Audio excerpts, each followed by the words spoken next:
Morning, everybody. Morning.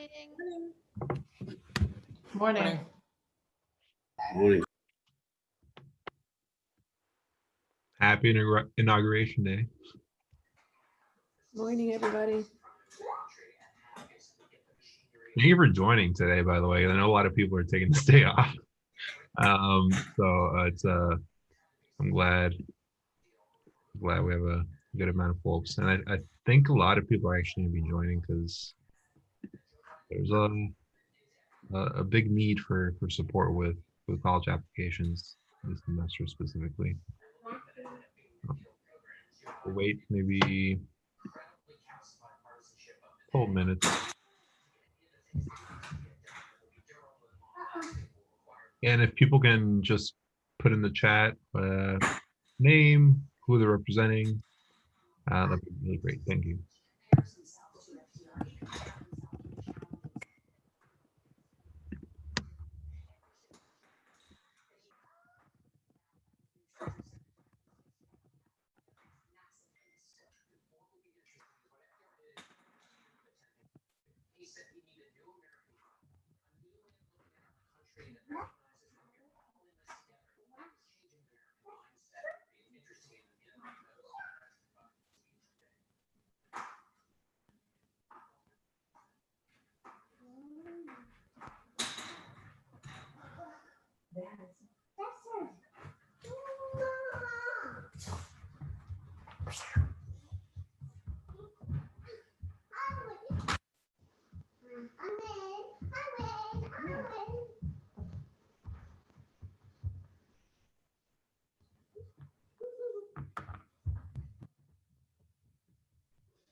Okay, so I think we're missing one rep. So I'm going to quickly email them, but in the meantime, if we can have the folks from our partner colleges, Bridgewater, Salem State, UMass Boston, UMass Lowell, to just unmute yourself, introduce yourself. First we can go with Bridgewater. Good morning. My name is Ashley. I am one of the counselors at Bridgewater. I work predominantly with all the schools in the Suffolk area, so I'm excited to talk to all of you today. I also do a lot of work with the North Shore, specifically Essex County. Thank you, Ashley. Salem State, I know you have a pretty good crew here. Thank you for that. Good morning. So I'm Kevin DeRusi. I'm an associate director in the financial aid office at Salem State University. I work primarily with our special programs and populations. And I've been here at Salem State about 16 years, and financial aid about 20-ish and then some. And looking forward to working with you guys. And this is my counterpart. My name is Danielle Lumen. I am a financial aid counselor at Salem State. I work very closely with Kevin on the special populations and trying to make sure we give all of our students the attention they need. And good morning. My name is Jovita Mao. The pronouns I use are she, her, ella. Ella means her in Spanish. I'm an admissions counselor at Salem State University, and I'm the direct liaison for all our community-based organizations and our Massachusetts charter schools. And last but not least, I'd like to present Khalifa Niasi, who will introduce himself. Hello, everyone. My name is Khalifa. I use he, him, and his pronouns. I am an admissions counselor at Salem State University. I also serve as the athletics liaison and also the academic advising liaison as well. And I primarily recruit from the Norfolk and Suffolk counties as well. Absolute pleasure being here. Thank you. UMass Boston. Hey everybody, how you doing? My name is Corey Ford. I'm the director for enrollment management at UMass Boston. So I oversee the Office of Undergraduate Admissions and all of our first year transfer international students.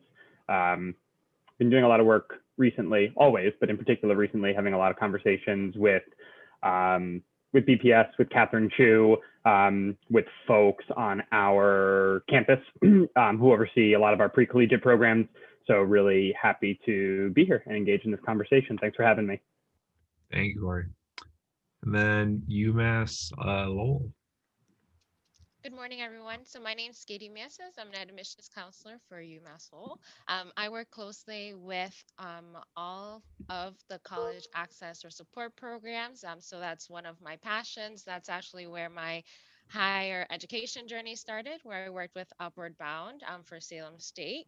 But now I transitioned over to the admission side of things. So I work closely with all of those organizations, and I oversee all of the Boston schools as well. Happy to be here.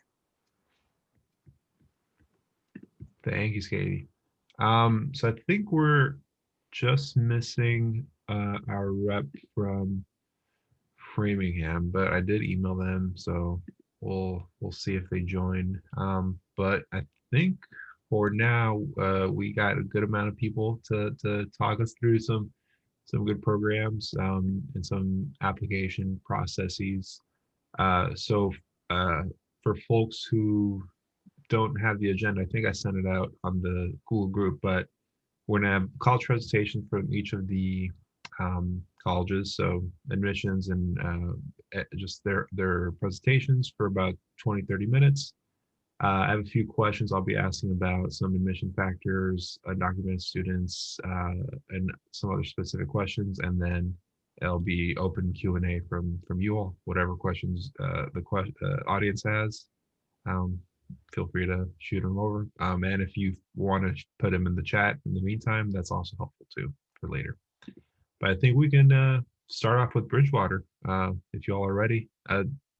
Also, before I start, do people want to share screens or have presentations? I'm happy to make you all co-hosts if that's necessary as well.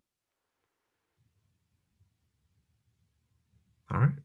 So Ashley, I think you can kick it off. Thanks again for having me. Again, my name is Ashley. I am one of the admissions counselors at Bridgewater State. I've been with Bridgewater almost 4 years now. I also went there for my master's, so I'm always happy to kind of talk from that student perspective as well, and a little bit from the grad perspective as well, if that's something you want more information on. As mentioned before, I work predominantly with the schools in Suffolk County, especially the city of Boston, and I love working with Boston Public Schools. They're really my favorite group of students to work with, even though you're not supposed to have favorites. But so in terms of admission, we are still accepting students for admission, both for the spring term as well as the fall term. So if you have any students that are graduated that you're working with kind of in that post-grad area, we are still taking spring applicants, both for transfer as well as first year.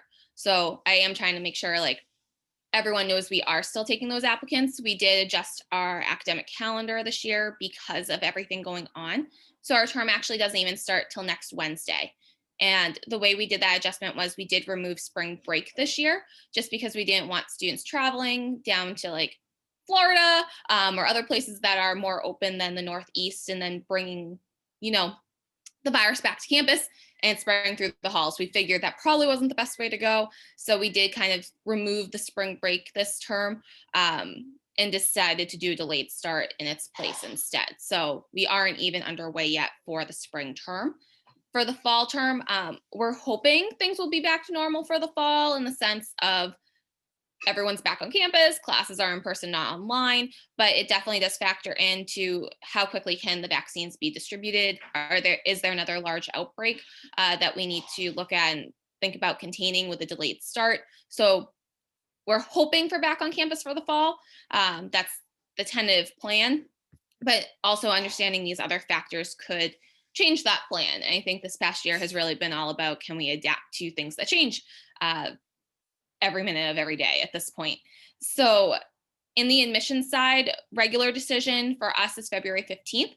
So again, those students that are looking at freshman start dates, either they delayed the start of college or they're current seniors, we are definitely happy to still review their applications. We are on Common App as well as our own Bridgewater application. So the way I tend to break it down is if a student's applying to multiple schools, so 3, 4, 5, 6 schools, Common App's probably going to be the easier application for the student overall. If students applying to us and maybe 1 or 2 other schools, the Bridgewater application might be easier.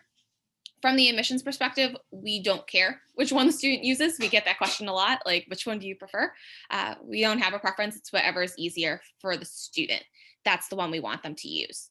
In terms of those pieces, once we have the application and a transcript, we can make an admissions decision. So those are kind of the base minimum pieces. If they only send the transcript, what it comes down to a lot of times is the GPA, the course curriculum, how are they doing in their senior year, because we don't have anything else to look at. This year, we are test optional across the board. You can't even elect into no test option. Pretty much if the transcript comes in, the recommendation letters, if they choose them, come in, usually they come in together. We're going right to review. So we're not even holding for test scores at this point because so many students didn't have the ability to take SATs or ACTs this year. So we don't want to say, oh, we're holding it for that, and then contact the student 2 months later and they go, oh, I never took those, because pretty much the general consensus we're seeing is students were not able to take any SATs or ACTs. And so those students who do, we're very happy to take those test scores. We're very happy to factor them in, but we're also not necessarily holding applications this year for test scores to come in. So that's kind of one of the bigger differences. The flip side on that is students are getting their decisions a little bit quicker because we're not necessarily waiting for SAT to send us over test scores. Recommendation letters, essay. We also have an interview option for students this year. All of those pieces are optional, and students can elect into them to kind of fill out their application. So it isn't necessarily just the transcript or just the grades, especially with everything that's been going on this year. The interviews have been pretty helpful for students to explain in some ways, maybe what's been going on, maybe why grades are the way they are based off of changes to the household because of the coronavirus. And also just lets us get to know the student better in terms of, is Bridgewater a good match for them based off of what we offer? So all those other pieces are optional. I am definitely encouraging optional materials to be sent or interviews to be completed if a student is below the 3.0 GPA, so kind of below that B+ area, BB+ area. If they're above a 3.0, they're really in a great place for admission just based off of their academics. Those students that are kind of below that 2.0 and 3.0 area are the ones I tend to say, send us your extra materials, sign up for the interview, let's get to know you better as an applicant, because that's kind of that range where the decision could go either way. And so we really want to make sure we're making the best decision for the student, because we also don't necessarily want to admit a student that isn't college ready. So definitely sending materials, it is helpful for us to be making that educated decision, and even being able to have that conversation with students about transferring. What is mass transfer? When can you transfer? What type of GPAs do we look at for the transfer process? At Bridgewater, we typically have about 1,000 transfers a year. So definitely making sure students know that if they do choose a transfer to us, they are not going to be the only transfer student. I think is important that there are going to be other transfer students for them to get to know as well. And the review process goes a little bit differently for transfer students. But with that February 15th deadline for regular decision, it's not a hard and fast deadline. So if a student applies in March, we will still happily review them for admission. If they want to apply in June, if we have seats and beds available, we'll still review them for admission. So we definitely are, especially this year, very flexible with that deadline, but we want to put that deadline in place just because March 1st tends to be the FAFSA deadline, and then a lot of colleges use May 1st for deposits. So we want to try and line up with those timelines as well, and to not overwhelm the student with having to make a quick decision. So deadlines are there, but we can definitely be flexible on our end as well. Is there anything else you'd like me to address about kind of the admissions process, timelines, materials, anything like that? I think that's pretty good for now, and then we can dive into some more specific questions that folks have at the end. But I think that's great. Thank you, Ashley. You're welcome. So I know Darren is not here, unless I can't see him, but I don't think he's here. So we'll go to Salem State.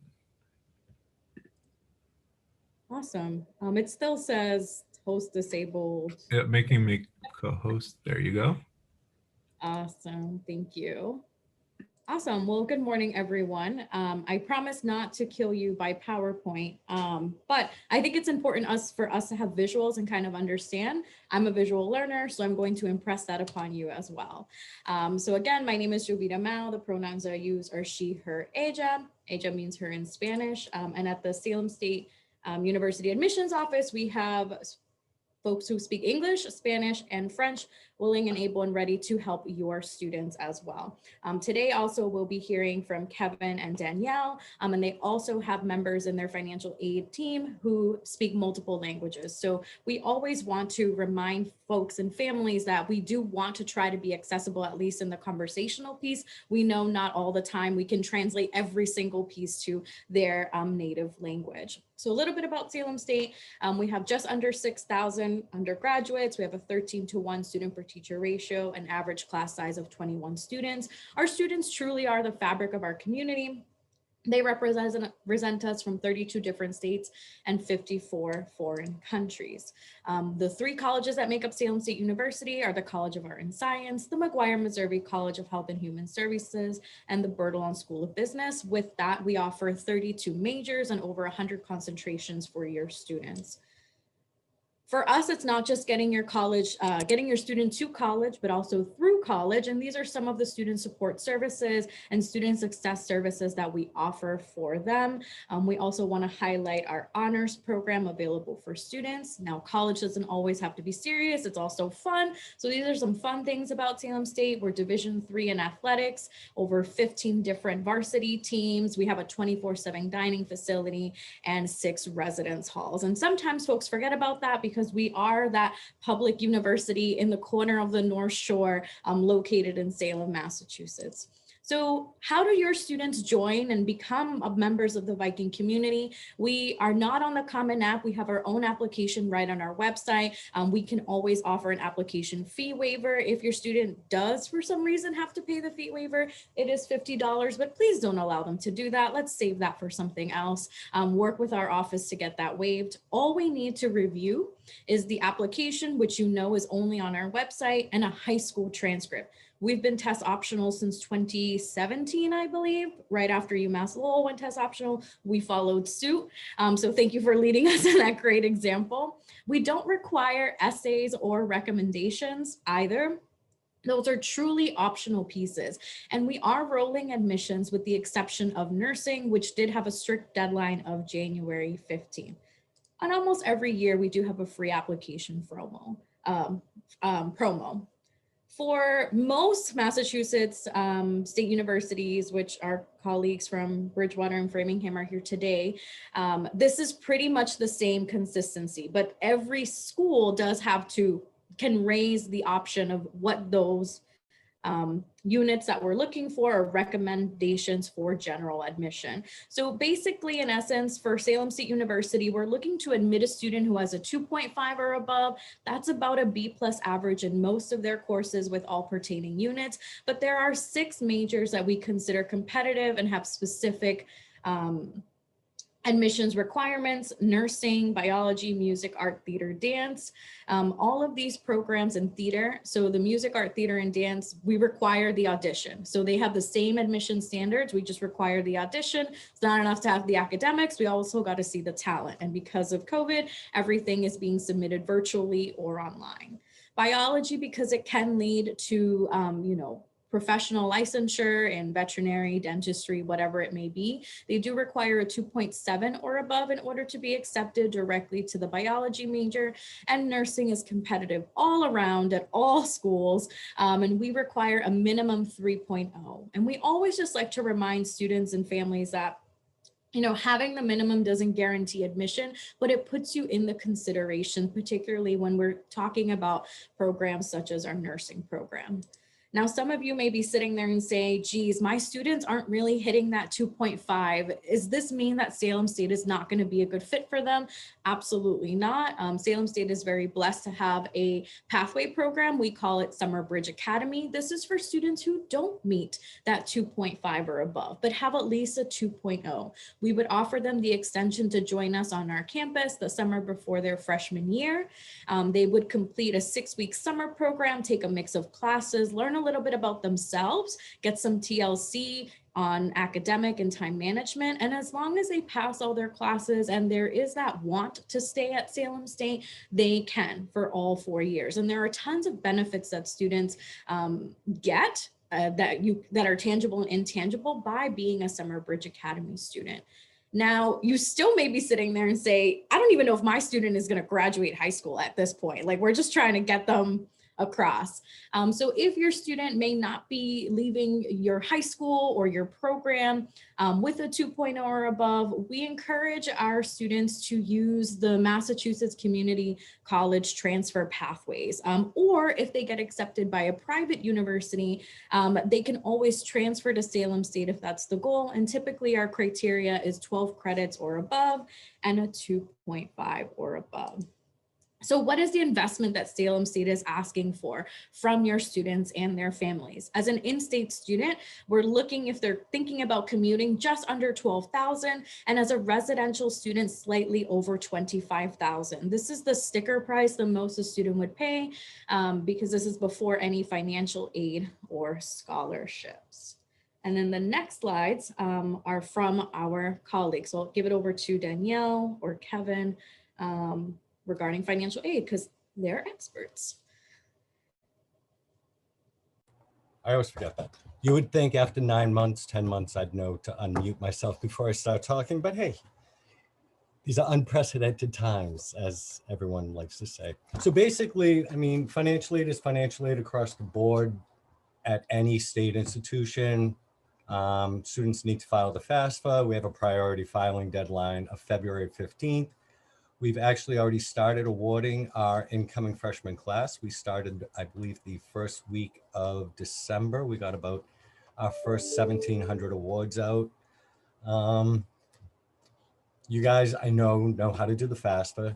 I mean, one of the main things I wanted to talk about with financial aid here at Salem State is we are very committed to our special populations and our special programs on campus. We actually dedicate 2/3 of our financial aid counseling staff to these special programs, which sounds super impressive, but there's only 3 of us. So pretty much Danielle and I are the contact people for all of the CBOs. We work very closely with DCF, with Bottom Line, with Fuel, with you guys, our homeless population on campus, and with the Summer Bridge Academy. Summer Bridge Academy gets a lot of hand-holding from the university as a whole, but especially financial aid. We kind of work them through the process. And I believe, Jovita, you can correct me if I'm wrong, they've already started their info sessions for Summer Bridge. I'm also the president of MASFA, which is the Mass Association of Student Financial Aid Administrators.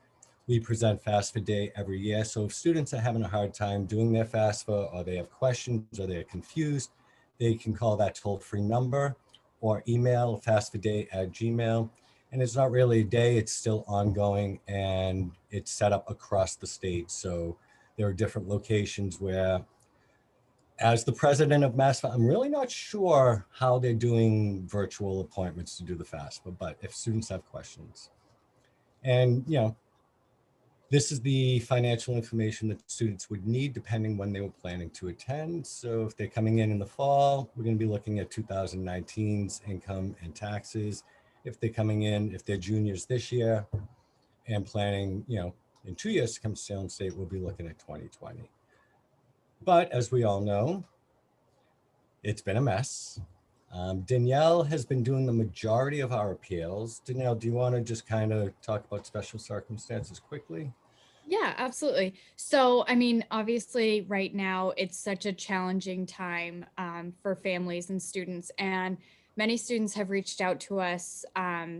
You know, like, I can't come to school because, you know, the information on the FAFSA is no longer correct. So maybe because currently right now we're using 2018 tax information.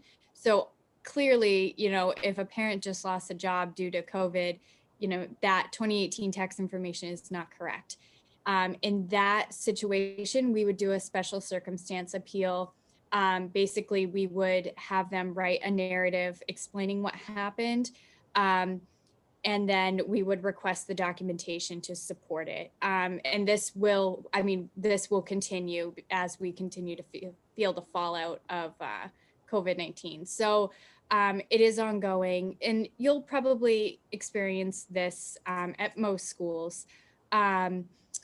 So it is really up to the student to come to us and express concern. Otherwise we don't know. So we need them to take the action first and let us know. And just a note that Kevin mentioned in terms of what year, there is money available for Summer Bridge Academy students. And forgive me if I misspeak, but I'm pretty sure a lot of students sometimes can go to no cost because of their Pell Grant eligibleness or eligibility. I just made up a word. So for students who are going to be going through Summer Bridge Academy, 2 FAFSAs are required, the current year and the prior year, to see if we can get them the money to cover Summer Bridge. And lastly, our virtual doors are open and students can visit us virtually. We have virtual campus tours, virtual open houses, and we thank you for your time. Thank you, Salem State. That was awesome. Next up, we have Corey in UMass Boston. Hey, everybody. Sorry, you might see my cat or have seen my cat jumping up here. She's got a mind of her own. So she might make an appearance. Her name's Katie. You can say hi. So I didn't have any formal agenda necessarily coming in, but I've been jotting a bunch of things down. Please stop me or chime in, interject. Happy to answer any questions. So I think the first thing that it's important to talk about are some updates at UMass Boston while we've been gone. I left for a ski trip in Utah on March 11th and never came back to campus. Took the red eye back to Boston, took my car right back to my house, and it's the last time I've been in an Uber. So lots changed. It's actually very fortunate for us to some extent that we have been remote. COVID is an awful, awful thing. But we are in the midst of a massive construction project on our campus, which is kind of exciting. If anyone's ever been to UMass Boston, we have this like big central plaza that connects all of our buildings, the substructure of which has been crumbling for a number of years. So we are actually in the process of removing the entire center of campus and our science center, which we've already relocated all of those offices and classrooms and whatnot. And so when students hopefully come back, we will be much further along in this very messy demolition and construction project, and they will be kind of creating this really fantastic central plaza with green space and walking areas and athletic and recreation fields. So a really exciting opportunity for our students. And I'm glad that I don't have to recruit students on campus while all of this is happening. Very excited that while we have been away as well, UMass Boston welcomed our new university chancellor, Marcelo Suarez Orozco, which is just fantastic to have him and his leadership on campus. And he's just got a phenomenal story. You know, he is an advocate of our students. He is very familiar to the city of Boston. He comes to us after having been dean of the Graduate College of Education out at UCLA, but a brilliant man. He is an immigrant to the United States. He came up through the community college system, a graduate of, I believe, the UC system. And so I just think that he is a breath of fresh air at UMass Boston. We loved our interim chancellor, Catherine Newman, but she's doing great work at the system office now and is kind of looking over all of us, so to speak. And then I think something else that's important to note is just the work that UMass Boston has been doing in the midst of all of this, you know, social unrest. Chancellor Suarez Orozco appointed UMass Boston's first ever special advisor for Black life at UMass Boston, Joseph Cooper, who was formerly our endowed chair of the sport leadership program. So Joe Cooper is still overseeing that, but is doing some phenomenal work with a lot of our institutes and just making sure that there is a, you know, a culture of inclusion at UMass Boston. So we're excited about that. I'll drop that in the chat just because it's exciting. Okay, so a couple of things in terms of the, you know, the X's and O's and the nitty gritty. UMass Boston is test optional this year. We have been a test optional institution for the last couple of years. There are some new things that accompany our being test optional. All of our academic programs are test optional this year, including nursing, which historically has not been the case. But with the challenges for standardized testing, we have opened up our nursing major. It's incredible to see the percentage of students that have applied test optional, despite having been test optional for a number of years. Usually we saw somewhere between like 15 and 20% at the max of our students applying test optional. We're at about 75% this year, which I think surprised all of us. I mean, we knew that we were going to see obviously that growth in students being test optional, but we're proud even in a program like our nursing program that very selective, obviously, as a number of people have already stated, but we admitted 75% of our nursing pool as test optional. And we also saw the diversity in that pool grow too. So, you know, I think that there are definitely, we've been forced to do some things that I think have been very beneficial for both ourselves and for our students. We have also increased the merit scholarship amounts that test optional students can qualify for.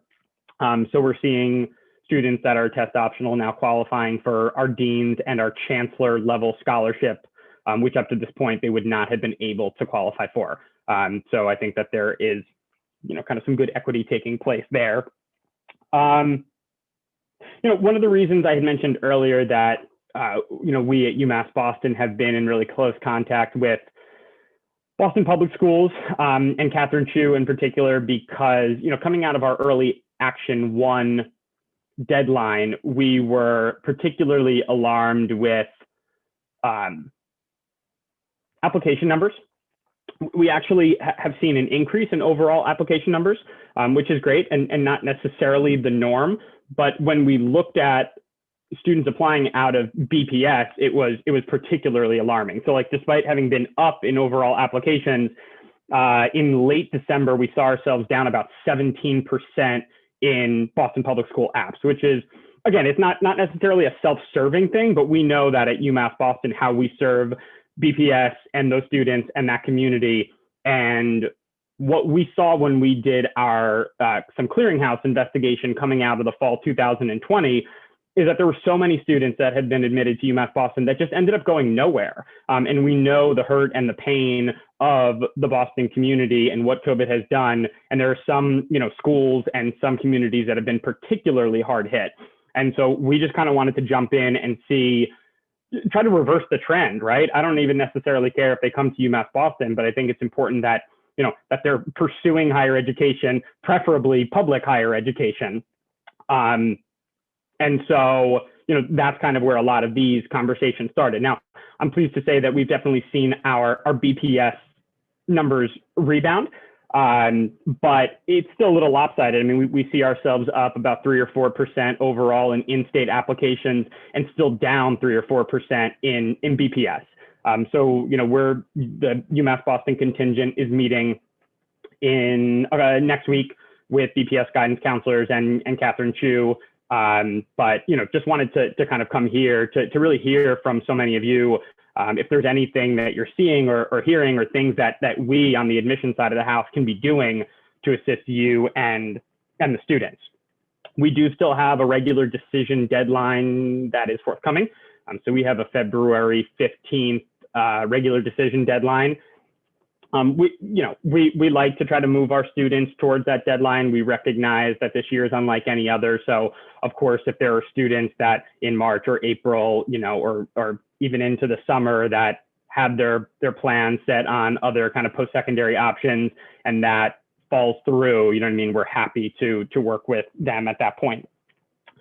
Two things I did also want to mention, as so many of my colleagues are rightfully talking about access programs or pre-collegiate programs or some phenomenal transfer options. UMass Boston is going on, I think it's 35th year of offering our Directions for Student Potential program, the DSP program, that I hope many of you are aware of. We end up enrolling about 250 students every summer into a fully matriculated, you know, incoming first year class via the DSP program. So if any of your students have been invited to participate, it is a 6-week free summer program that really focuses on, you know, critical reading, verbal, and if necessary, math skills to prepare students for college level work.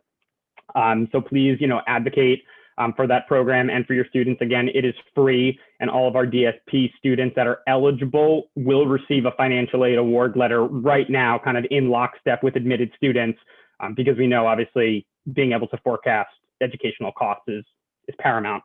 And then the other thing to mention is obviously we've got a great, you know, kind of mass transfer and Commonwealth commitment throughout the state. Many students choose community colleges for a variety of reasons.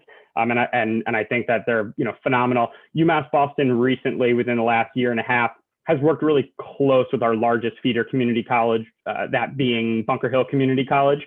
And we actually have an embedded transfer counselor there. So an individual working specifically with either those students that we refer to Bunker Hill and or just students at Bunker Hill that are looking to make the move to UMass Boston. So that individual is there as a resource, helping students kind of map out academic coursework to see what is going to transfer best. So yeah, so just something to keep in mind. And while the community colleges are phenomenal, and like I said, I think students and families choose them for so many reasons. I do think it's really important from a cost perspective, and I think Jabita was saying this earlier, that I think it's important to recognize that at so many of our state universities and UMass's students that meet the academic profile, but worry about finances. So many of our, you know, in-state students that are neediest, that are zero ESC or Pell eligible, are coming to UMass Boston having tuition and fees completely paid for. Now, room and board is a completely different story, right? But I think that, you know, of course, there's the Boston Bridge and the Boston Promise and all of these things, but that so many of our neediest students are coming to UMass Boston, and it's costing very, very little. And this goes for all, you know, state universities and UMass's, I would imagine. So something to keep in mind when students are worried about finances and they see that sticker price specifically for the UMass's. You know, just want to put that out there. Thank you, Corey. Appreciate that. So we're gonna jump to Skady with UMass Lowell, and I think Darren also joined us from Framingham. So we'll end with that, and then I'm probably gonna skip my questions and then just open it to the audience afterwards, so people can ask. But Skady, I think you're up. Thank you. Thank you, Juan. So are you able to see that, my friends? Can somebody give me, all right, perfect. Is it moving? Because sometimes I have issues with this. Is it moving? All right, good. Thank you, Jovita. So my name again is Katie Mieses. I'm an admissions counselor at UMass Lowell. So what I'm going to do is I'm going to give you a quick overview as to who we are, different opportunities, and whatnot. And of course, we're going to touch base on admissions and deadlines. So for us, here at UMass Lowell this year, like every other institution, it's been a year like no other. We are constantly changing and adapting to what our community needs and supporting our students. So myself, as I mentioned, I work closely with Boston Public Schools and a lot, if not all, of our community-based organizations, access programs, etc. So in terms of that, I'll certainly dive deep into what admission deadlines and timelines have looked like, and different resources that we have provided to further support students as they, go through this application process.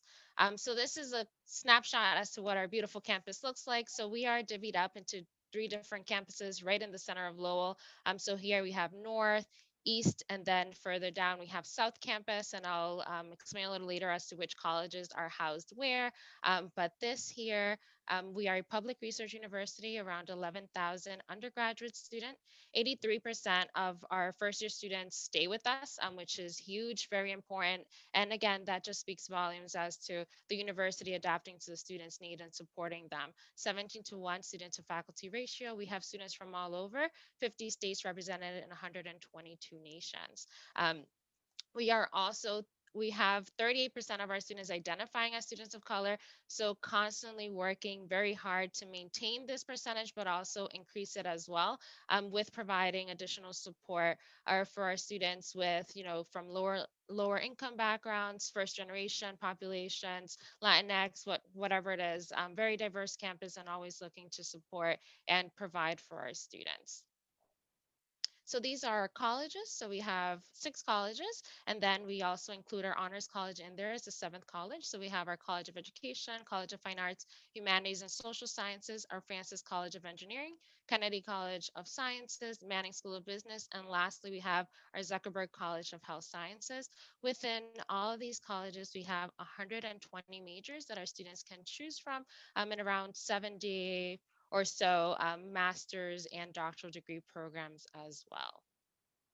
So these are the different support services that we offer our students and offerings. So we do have a core curriculum. Students are matched up with a college-based advisor as early as orientation, so they're able to connect and kind of start plan ahead as to what their time here at UMass Lowell will look like. So college-based advisor meets with students every semester to kind of pick these classes. Students that are transferring, we do have a huge transfer community here. So about 50% of our students are transfer students. So we work closely with all of the community colleges, part of the mass transfer program. So we do see a lot of our students coming through, joining us later on. So I always like to tell students, if you don't start out with us as a first year, it doesn't mean the doors are closed. There are other doors that you can come and become part of our community.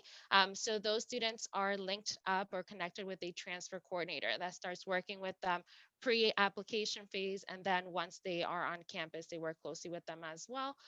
We do have, as I mentioned earlier, what is accelerated programs, so bachelor's to master's, so about 30 different options, 40 plus different options there for our students.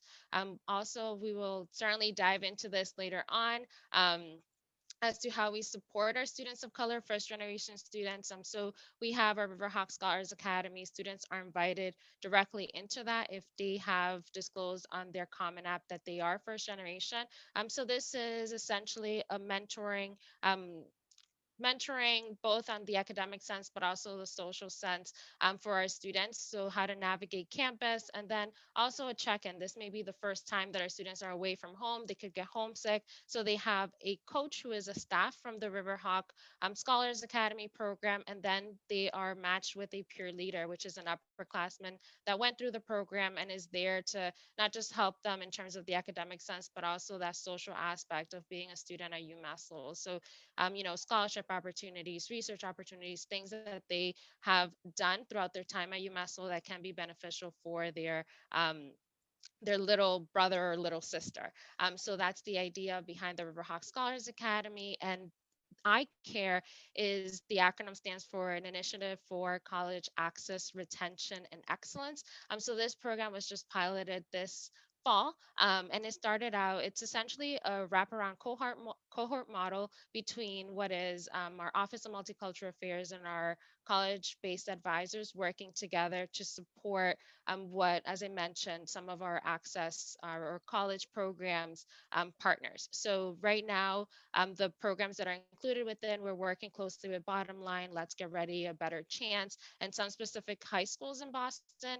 So these students, the idea is that they are supported from the application phase where, they work closely with admissions all the way through once they graduate UMass Lowell and that fifth year. So that important fifth year that is focused on career, the career pathway and kind of prepping for that.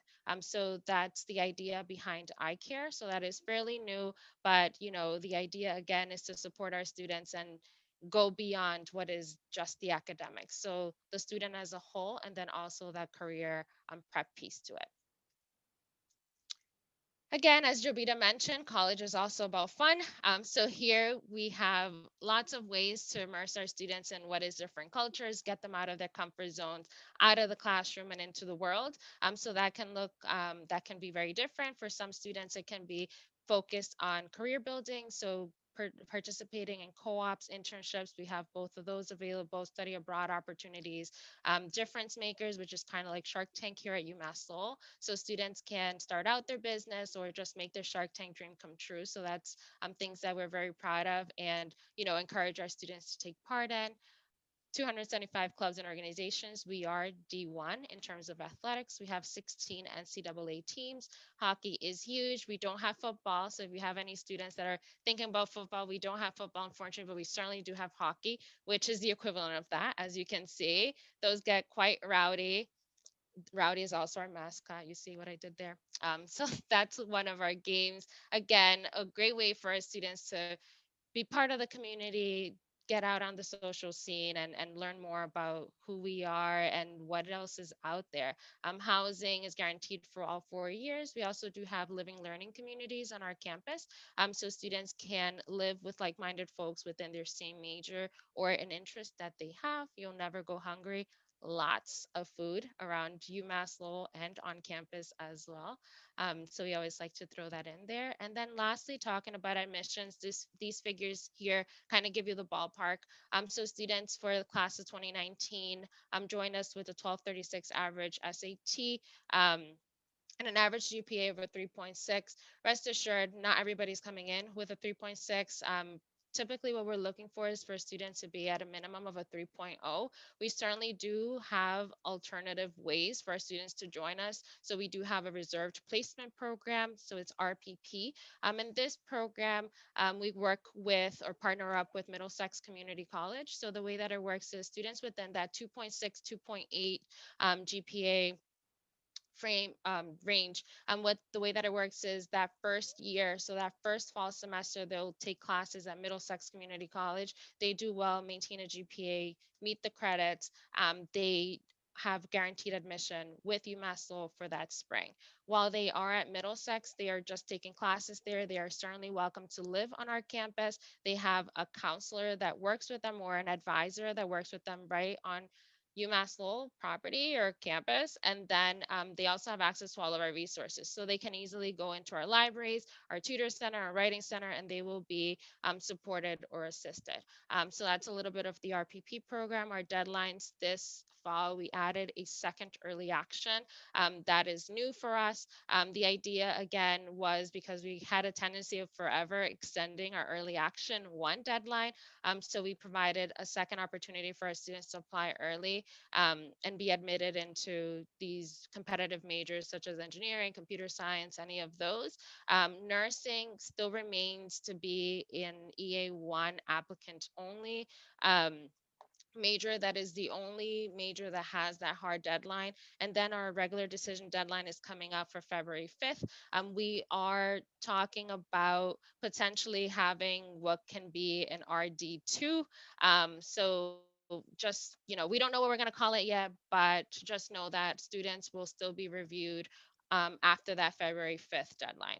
Again, we have listened to our counselor community, our students, and still at this point, there are students that aren't ready to apply for February 5th and may need a little bit more time. So we will certainly be reading more applications later on. What do you need to apply to UMass Lowell? So we have the common application. We also have our very own UMass Lowell application. And just recently, we finally put out there our coalition. So we are also on the coalition app as well. So if any students are members or any of our partners here, you certainly can use the coalition app to apply. Application fees, certainly stress that fee waiver. We are test optional. We have been test optional for about 5 years now. Test optional for all majors. We do not require additional essays. So certainly has been a huge plus for a lot of my BPS students applying and whatnot. High school transcript, personal essay, one letter recommendation. And if you're thinking about arts or music, we require portfolio and an audition, excuse me. So that's that. And there's my contact information. Thank you.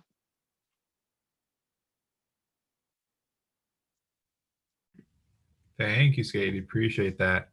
Um, Making sure to record this so that people can have it afterwards. If there's anything that people miss, I'll make sure to put it on YouTube for everybody to watch and share with anyone who wasn't able to make it today. All right, and then last but not least, we'll go to Darren from Framingham, and after that, we'll open the floor for questions from everybody else. Thank you, Darren. Appreciate it. Hey, good morning, everybody. I do not also have a formal presentation, but I did write some things down just to highlight or to go over that has been happening or what we've been doing here. So coming back, especially after, when the pandemic hit, it was a really weird time, but coming back off of the break, we reduced our campus capacity to about 60%. To help students feel a little bit more comfortable in their dorms and to create a safe environment for all of our students. And then we also implemented weekly COVID screenings to take place for students. So all they had to do was register with our health services center to get a COVID exam. It was once a week. Again, just to make sure that everybody was safe on the campus. And we did a really good job at that. Especially, it was a really weird time because coming back, you run into quite a few breaks. And we thought that with students going home, even though we presented the option for them to stay on campus, that there might be an increase of cases on our campus. But luckily, we did not experience that and did not have to close down any part of our campus for any extended periods of amount of times. Now, on our application process, what we did was we added a community disruption section to give students the ability to highlight anything that has happened to them during this time. So what their COVID experience has been like. And as a few of you have said, the commonality has been financial hardship. Students have been running into a lot of financial hardship, especially when it comes to jobs or their parents having jobs, or students have been working and stepping in and taking part-time jobs to assist with that. So we definitely understand, and then along with, I believe somebody mentioned financial aid in the process, and how the tax returns most likely will not be reflecting exactly what it is the financial income for the students are. So I feel like, or what I was getting is that students have a lot on their plate right now, especially in this virtual world, to then be trying to navigate this college process together, or to even try to focus on submitting applications to us. So what we did was we personalized the process. We offered more campus tours. As all of you are aware, travel season definitely looks a lot different than what it was this year. So we personalized a lot of our tours, gave a lot of in-house campus tours and student remote tours. So along with an admissions information session that they would get from me, we had our SARs, our student representatives, giving tours, virtual tours of the campus, explaining the different buildings on our campus, and answering questions, especially about what goes on campus, where do most of the academic programs sit on our campus, offering campus maps and things like that.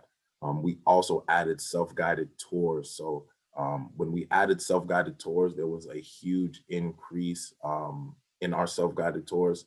Of course, we understood that, again, to maintain a healthy campus community, we had to cap the amount of people that could be on these campus tours and space them out so that none of the individuals visiting our campus would run into,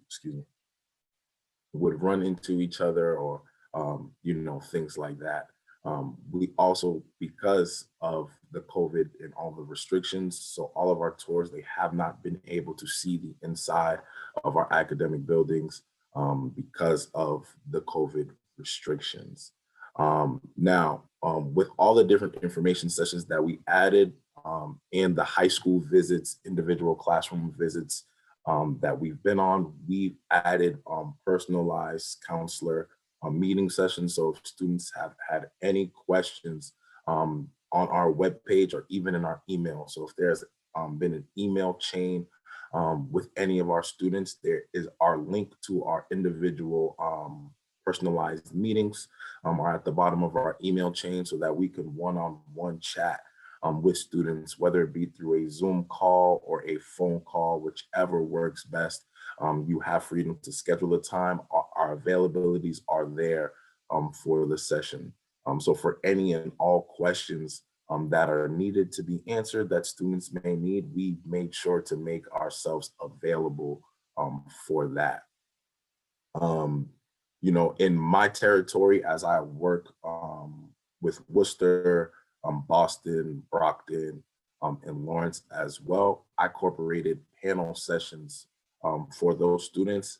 Again, in trying to personalize the process and answer as many questions as we can, I thought it would be great if we showcased some of the different academic departments that we offer here, and give students the ability to hear from students. Now, I always highlight in all of my information sessions, especially, that I'm an alum of the university. And, as long as I can say that I'm only 2-3 years out, as long as I can hold on to that, I will. So I mentioned that to students as well, just to kind of personalize the process and develop that connection piece. Like, hey, I went here. I know what it's like to go here. I can answer all of your questions. And if need be, I can always add some of my personalized experience to that, just to give you a context of what it would be like for you as an individual on this campus. But it's always great for students to hear from current students. So all of our panel sessions, as it showcased our different academic departments, we did I did a string of panel sessions that took place around 11 o'clock on a string of Saturdays for students to join and interact and ask questions. Also, especially at this time where students are getting so many emails from us, because they're getting bombarded with emails, and that's like the main form of communication that we have with them. It works to personalize the process and sometimes make it a little bit informal. So with the students on the panel session, I gave some information about the campus, especially when it comes to our the logistical things like the cost of attending Framingham State, the GPA requirement that we look for, or the academic units. And then I always highlighted in all of our sessions that we are test optional, and we are essentially, even though we have been test optional, as soon as we switch so that all of our academic departments are test optional, there has been a huge increase in test optional applications, because we understand, it's been nearly impossible to register and take those SAT or ACT exams, and taking all of that into consideration. We didn't want students, as I'm sure many of you didn't want students jumping through hoops to try to submit an application to us. So taking that into consideration and upping our test optional policy, I always made sure to highlight that so that students are aware that they all they have to do is apply, right? All you have to worry about is the application when it comes to us. We've made phone calls to students, students who've expressed interest or students who've had questions. If they've emailed in with some of their questions, we started responding with phone calls so that, you know, again, this emailing back and forth, you know, we want to be able to make sure that your questions get answered. And we do not, you know, want the ball to be dropped on an email chain, or for you to not fully understand what is going on or what the process looks like, and to respond to us in an email that you do, because, you know, in the different explanations that were given, it may not have been clear or may not have come across in a way that was understandable. So phone calls, we've been making a lot of phone calls to students who have been reaching out and have been having questions. Just again, to present ourselves as a resource that if at any step of the process, we are here to assist you. With applications that have been coming through, I do foresee our deadline being pushed a bit in terms of applications, as we are down in applications. February 15th is our regular decision deadline. But, you know, I do not see there being a real hard stop on that this year. You know, we definitely have just, again, presented ourselves as a resource for students. We have not expressed to them that this deadline may shift, as we want everybody to try to make that February 15 mark. But we definitely understand, again, like I mentioned earlier, that there are a lot of things going on, and this college process has definitely not been this transitional period has definitely not been the easiest for students. For all students that have needed assistance when it comes to the FAFSA, I always refer them to our webpage. On our webpage, we have what is called FAFSA TV. And it's on our financial aid landing page. Now, the FAFSA TV, what it is a playlist of videos to walk students through step by step on how to complete the application process. So all of the different terms that students will come across, any of the different documents that they will need, it'll walk them through not only as a first year. This is a resource that they can use for resubmitting the FAFSA and reworking on the FAFSA. But I found it to be helpful, and students have said that it was helpful for them as a first year student to be able to see the application, the FAFSA form being done in front of them, so that they can essentially work on it that way. And then also, again, as I mentioned, deadlines. I do foresee those shifting a bit. But again, we're working with students to complete their applications. Any students who have attended any visits, you know, we're making sure attend visits and have potentially received decisions from us already. Again, as I and all of us in the office have just been presenting ourselves as a resource. We're here and understand if any of your decisions change, especially about joining the college especially about the college process or joining Framingham State, because, you know, as I forgot to mention, when we had came back from the pandemic, there were a lot of deferred applications, students who wanted to push back their start date to the spring or to the following fall 2021. Definitely understandable at this time, and we're still getting some of that now, some of that deferment from students who are looking to start, you know, in the fall 2021 with hopes, especially now with the vaccine being out, with hopes that they'll be stepping onto a normal campus. And also we have students who are like the spring term is here and they're ready to get going. And anybody who has been behind the curve, so anybody who has for example, not registered for any courses, we've been giving them a call to work with them as well so that we can assist them and speed that process up, and help them be prepared to jump into the year.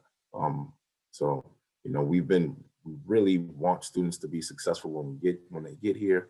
It's been a really difficult process for them, and I definitely understand that. We've added some application workshop dates for students. Anybody who needed assistance in submitting the application, working on the application. We have some application workshop dates that are going to be taking place every week up until our application deadline. So again, just presenting ourselves as a resource.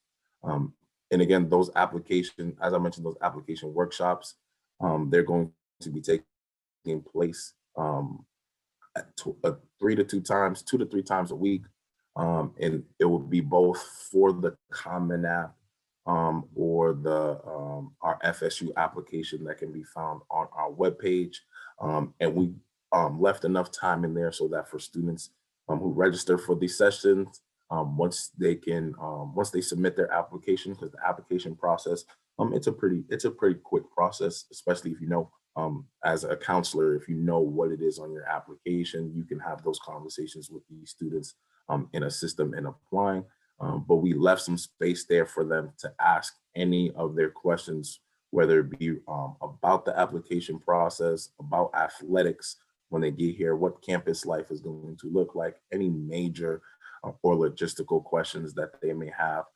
We definitely left some space in there for them to be able to ask freely about to address freely any concerns that they may have. But that's where we're currently at here. Thank you, Darren. Appreciate that. A lot of good information from everybody, but I will open it up to the audience if people have questions for any specific person or institution. I also have some questions on my end, but I want to make sure that we hear from folks who are attending and might have some burning questions. So feel free to unmute yourself if you have anything.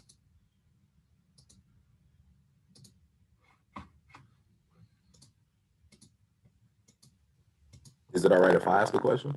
Yeah, I think that's fine too. So what have you guys been running into on your end? Like, what has it looked like? I understand what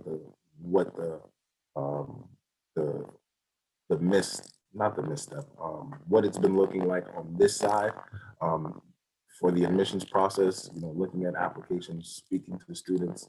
But what has it been looking like for you guys working with students, and how might, I present myself as a resource to the students that you guys are working with?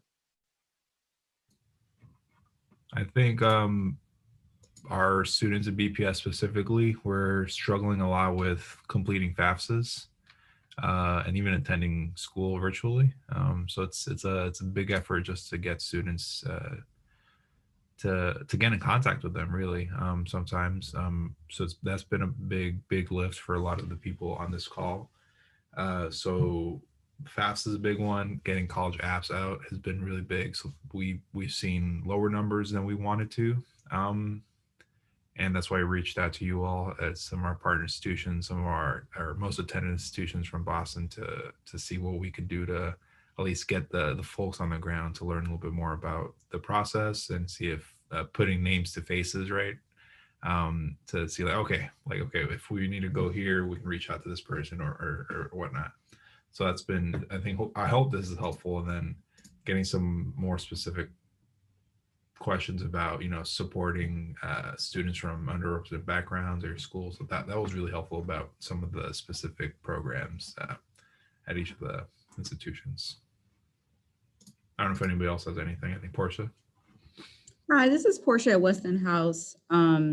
One of the things that I've been working with students on, actually some of my community college students, is the mass transfer process. In particular, when students have already applied to attend an institution, they've already gotten in, they're excited to go, And then for some reason, there's a class that they forgot to take, or there's a class that they didn't pass, or they ended up withdrawing or did it incomplete. And so now we're at the point where we're entering a conversation about reverse transfer. So I've had two students in particular this past semester who kind of, I dragged their feet, honestly, and didn't get things in. They started at those institutions and then they never really completed the class at the community college. So now they applied for mass transfer and they're in danger of getting that waiver taken away. And now they can't, in one case we had to get a high school transcript and do some other stuff, but I think just the mass transfer process and then the communication with the community college and the state institution has been kind of back and forth. So that has been a challenge.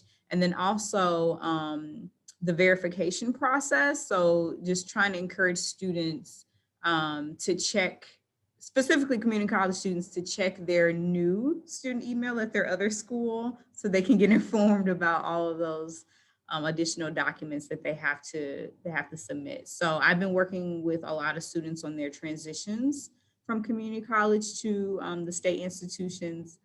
So there's just some of the kind of hiccups along the way.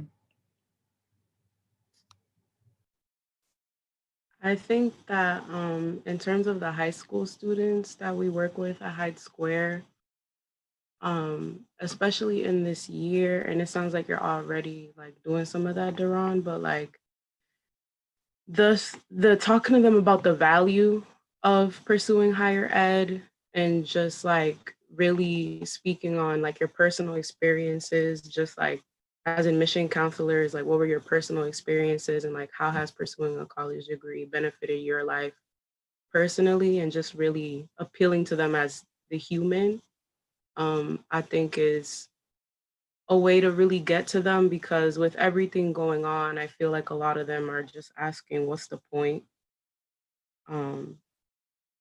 I've been hearing a lot of questions regarding that, and yeah, I think that's a way to reach them. Chris Mellon, thanks for saying that. I just want to echo that. This is Lindsay Nicastro from College Advising Corps BU, the Senior Assistant Director. I think, sadly this year, our class of 2021 as juniors got kind of kicked out of the building right when they were supposed to be learning about college as 11th graders.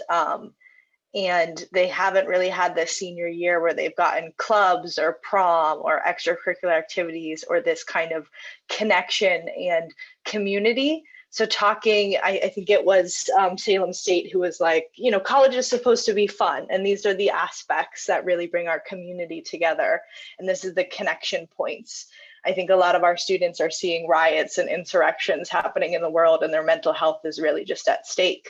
So talking about how can we build this connection and community, and these are the benefits of really like attending college and their future is kind of the helpful points. And I think for all of us in the college advisors, we are just worried that because school started so late for Boston Public Schools and it took so long to build trusting relationships and to get them to learn the technology and to get them online, that by the time they apply and finish their FAFSA, that the money has dried up and they just aren't going to be able to catch up with their peers. So I hope that that is just in consideration, which it seems like it is by how everybody spoke within all of your minds and your financial aid office's minds.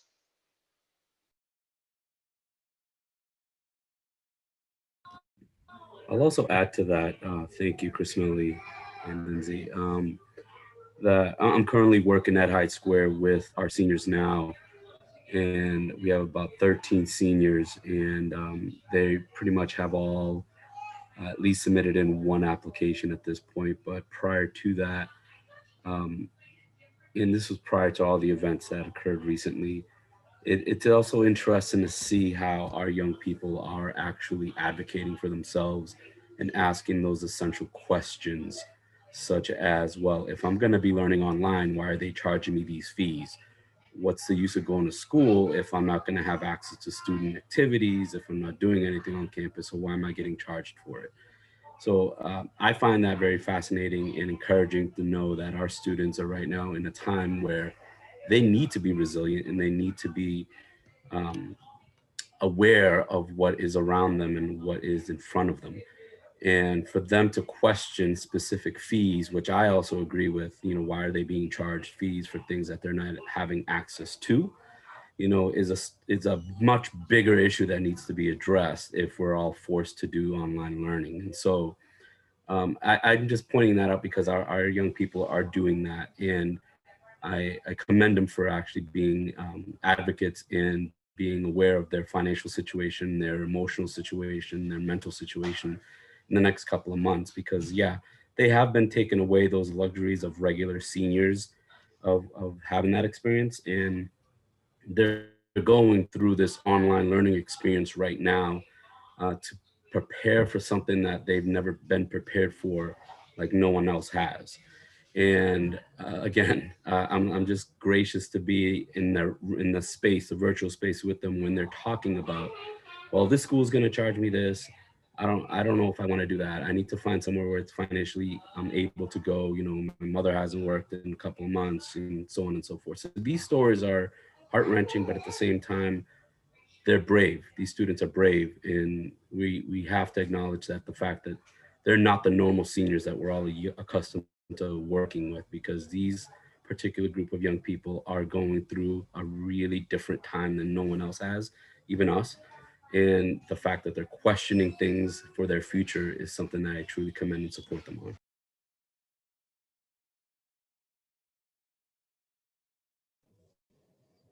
I just put it in the chat, but I think something good that has come out of is we've lost the shyness of kind of talking to one another in terms of, I think Danielle was mentioning this as people were joining, like, I enjoy that now everything is virtual because I can get right to it. So we have been doing this for a while. We primarily do it with like our feeder schools. So Salem State is in the North Shore area. So for example, I have a very strong connection with a lot of the Lynn Public Schools school guidance counseling office. And we consistently monthly send each other emails like, hey, these are the 45 students who I think I applied from my high school. So I'll check and confirm. And then if one of them happens to be a part of the CBOs in our area, such as Girls Inc. of Lynn or Raw Arts, then I tap in Kevin and his team. I'm like, hey, can you check into this, make sure they're not on verification, or if they are, what do they owe us? Or, there's some confusion about what this package means. Can we get someone or try to get someone in their native language? So I would like to offer that for all of you here. If you could kindly, if you are inquiring about, I think this many students applied, or I don't know where this student is. Like they told me they applied to Salem State and I'm trying to help them, but I keep getting, there seems to be a disconnect. Feel free to send me the names and the high school or the organization they belong to. We want to look at them. And sometimes through these like conversations via the email, don't be shy, right? This is where we get to learn who is behind that name to the face, right? So some of them are struggling with that. Like mom just lost their job and they didn't know that they're eligible for a fee waiver. And yes, that $50 is stopping them not only from applying to Salem State, but to other schools. When I know almost everyone, and y'all can slap me later, that all of the schools here are happy to give a fee waiver or to find ways to get a fee waiver for a student to get that in, right? Because just knowing that you have an option of attending is good, right? You want to have an option of where to go. And same thing with I believe Portia was the one saying that you work with primarily the community college. So Salem State's a little different where we don't have like a transfer team. We have one said transfer person. Her name is Annie McDonough. She's wonderful. But honestly, we don't have a transfer team because everyone, like I can talk to transfer students. Khalifa can talk to transfer students. So can our other colleagues in the admissions office. So, I'm happy to connect you directly with our transfer person, but we can also help you too. So I do want to extend that olive branch, sort of say, out to you. So don't be shy, email us. And I've even here with Ashley and Skady, I've worked with, hey, someone doesn't think that BSU or UML is going to be a financial fit. We have these conversations about the students, but that's because the student tells us, right? Like, gee, Skady, I really want to do engineering, but, you know, I live in the Bridgewater area. You know, who do you know? And we consistently work with one another. I mean, we're not sending each other's applications to one another, but that connection is there. We truly do have that goal of how can we truly help the student get somewhere. It doesn't have to be us. We love it when it's us, but we want to get them somewhere. I also wanted to quickly mention just something we had briefly touched on. I know the verification process is so challenging for students. And sometimes it comes, you know, out of the blue if they're not checking on things. One of the most important things I want to stress, especially at this like preliminary, like I'm just applying kind of stage, is when they do the FAFSA, it automatically tells you if you have been selected and if you're going to be asked to provide additional documentation. So that way you can right then and there say, oh, we have to keep an eye on things, right? And I'm probably preaching to the choir, right? But it's always good to just make sure you go over that student aid report with the student and kind of really hammer it home that they need to keep an eye on things, because it's not a simple process, especially now with COVID. And I really want to emphasize that they should reach out if there have been changes, because otherwise we're just going to go business as usual, award, you know, what they're eligible for. If there are circumstances going on at home, we don't know about them until they tell us.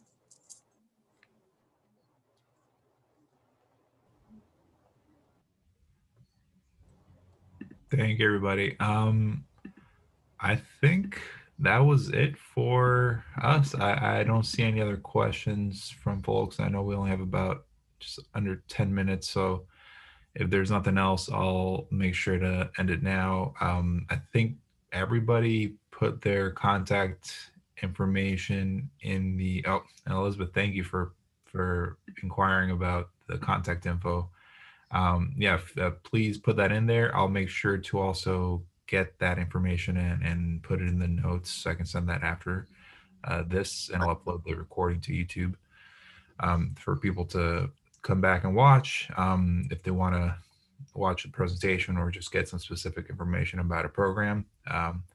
But yeah, thank you, everybody. Really, really appreciate it. I know it's hard to support students, but I think just anytime in person, virtually, it's even harder to get engaged with young folks and try to get them to the institutions and places that I know that they can succeed and really get some great experience. But we really appreciate all the work that you all are doing, all the support you're providing us, and information that you're providing us to help these students. And thank you. Just to add before we go, because the topic of transferring was mentioned, and also Joel mentioned the cost, right? Students inquiring about why should they be paying for an online experience. We do anticipate that there will be a large transfer population in the upcoming years. And in just mentioning that, you know, there is no problem with students going the community college route and taking that time to get those general education requirements out the way, or figure out what it is exactly they want to study. And in that time, saving those additional funds and yet still being able to be home and support and assist with what's happening at home, especially during this time, whether it be babysitting siblings or again working to assist at the home. So, you know, there's definitely nothing wrong with students going that route and taking that time as like a buffer or a period to, again, and wait and see what happens in the world that we're in right now. So definitely. Again, we, as we all are here to share what's happening with us, and you know, we are very supportive and very helpful in the process as it pertains to us. We are also very helpful institutions when it comes to the transfer process and helping students find their ground when they transfer into institutions. So definitely there is nothing wrong with students questioning the amount that they're going to have to pay when they are aware that right now there are some financial hardships that me and my family are experiencing. So how am I supposed to pay all that money? You know, and it's not that that wasn't a question even before the pandemic started, right? This has been a question, even when working with the FAFSA and trying to understand the cost to attend an institution. So this isn't a new question. This one is just felt a lot differently. So definitely, if there is another route or option for students to take, in the meantime, there is nothing wrong with doing that. Absolutely. Oh, and thank you for putting your info thing there. Wow. Yeah, I think, I mean, you closed it out pretty well for us. And if anyone has any questions for folks, you can always feel free to email them directly. You can always email me as well if there's anything that comes up about the notes or recording or anything. And I will hopefully see you all soon virtually and sometime in person in the future. Thank everybody again, once again, and I hope you have a great rest of your day. Bye.